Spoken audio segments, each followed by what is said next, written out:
ঘুম থেকে উঠে আজ থেকে একটি দোয়া করবেন, রেগুলার করবেন, ইনশাআল্লাহ তাআলা ধীরে ধীরে আপনার সংসার থেকে অভাব দূর হয়ে যাবে, আপনার যে কোনো মনের আশা পূর্ণ হবে। এখন আপনারা অনেকে প্রশ্ন করবেন, হুজুর কত তো দোয়া করলাম জীবনে, কোনো দোয়ায় তো কাজ হলো না।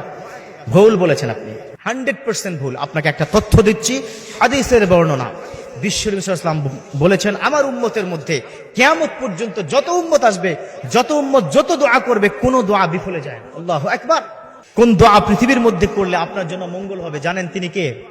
আল্লাহ। আল্লাহ পাক শুধুমাত্র জানেন যে আপনি পৃথিবীতে বসে 50,000 বার দোয়া করেছেন, ও উম্মত, ও আমার বান্দা, ও আমার বান্দা, টেনশন করো না, তুমি পৃথিবীর মধ্যে যে 50,000 বার দোয়া করেছো আমাকে, তোমার সকল দোয়াগুলো আমার রহমতের একটা আলমারির মধ্যে আমি রেখে দিয়েছি। সুবহানাল্লাহ।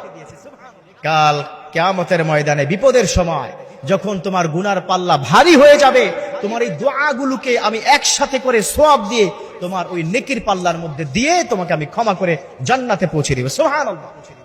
অতএব আপনি আমি যে দোয়া করেছি, হতাশ হবেন আজ থেকে? হতাশ হওয়া যাবে? হতাশ হওয়া যাবে না। লা তাকনাতু মির রাহমাতিল্লাহ। খবরদার, আল্লাহর কোন রহমত থেকে হতাশ হবে না। Don't be frustrated. হতাশ হওয়া যাবে না, আল্লাহ নিজে কিন্তু নিষেধ করেছে। অতএব ইতিপূর্বে যতবার দোয়া করেছেন, কোন দোয়া কবুল হয়েছে, কোন দোয়া কবুল হয় না, এটা আপনার চিন্তা করার দরকার নাই। যেটা আপনার জন্য ভালো হবে সেটাই কিন্তু দোয়া, সেটাই কিন্তু আপনার জন্য কল্যাণকর, ঠিক কিনা?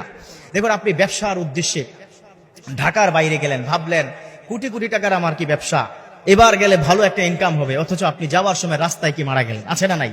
আছে না? রাস্তায় অনেক সময় কি মারা গেছে। তাহলে এই যে আপনি রাস্তা দিয়ে গেলেন, মঙ্গল কিন্তু আপনার জন্য হয়নি, অমঙ্গল হয়েছে। সো আপনি আপনার জীবনে যত দোয়া করেছেন, প্রত্যেকটা দোয়া আল্লাহর সে রহমতের আলমারিতে আল্লাহ পাক রেখে দিয়েছে। ড্রয়ারের মধ্যে আপনার নামে একটা ড্রয়ার আছে, সেই ড্রয়ারের মধ্যে সমস্ত দোয়াগুলো রেখে দিয়েছে। আর যেই কয়টা দোয়া দুনিয়ার মধ্যে আপনার মঙ্গলজনক হবে, সেই কয়টা দোয়া আল্লাহ পাক কবুল করেছে। সো আজ থেকে কি হতাশ হওয়া যাবে?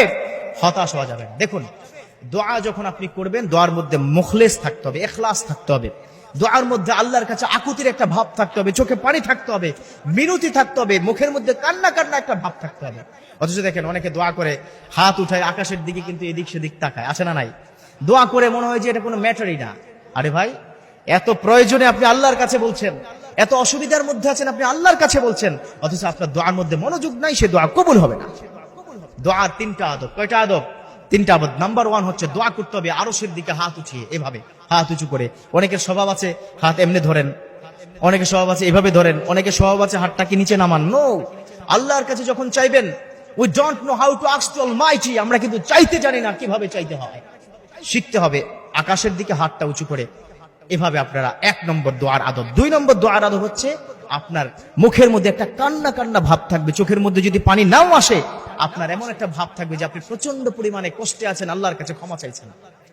আর 3 নম্বর একটা আদব আপনাকে বলবো, যখন আপনি দোয়া করবেন ইয়াকিন থাকতে হবে যে আল্লাহ আমার দোয়া কবুল করবে, আজকের দোয়া কবুল হবে, এভাবে চাইবেন, ইনশাআল্লাহ তাআলা দোয়া কবুল হবে। এবার আসুন, একটা আমল দিচ্ছি। আপনি ঘুম থেকে উঠলেন, উঠার পরে আল্লাহর শুকরিয়া জ্ঞাপন করবেন, করার পরে এই দোয়াটা পড়বেন, ইনশাআল্লাহ তাআলা আল্লাহ পাক আপনার মনের আশা পূর্ণ করে দিবে। সেই দোয়াটি হচ্ছে লা ইলাহা ইল্লাল্লাহু ওয়াহদাহু লা শারীকা লাহু। আরেকটা দোয়া হচ্ছে সুবহানাল্লাহি ওয়াল হামদুলিল্লাহি ওয়া লা ইলাহা ইল্লাল্লাহু আল্লাহু আকবার ওয়া লা হাওলা ওয়া লা কুওয়াতা ইল্লা বিল্লাহিল আলিয়্যিল আযীম। দেখুন, আল্লাহর কাছে সবচেয়ে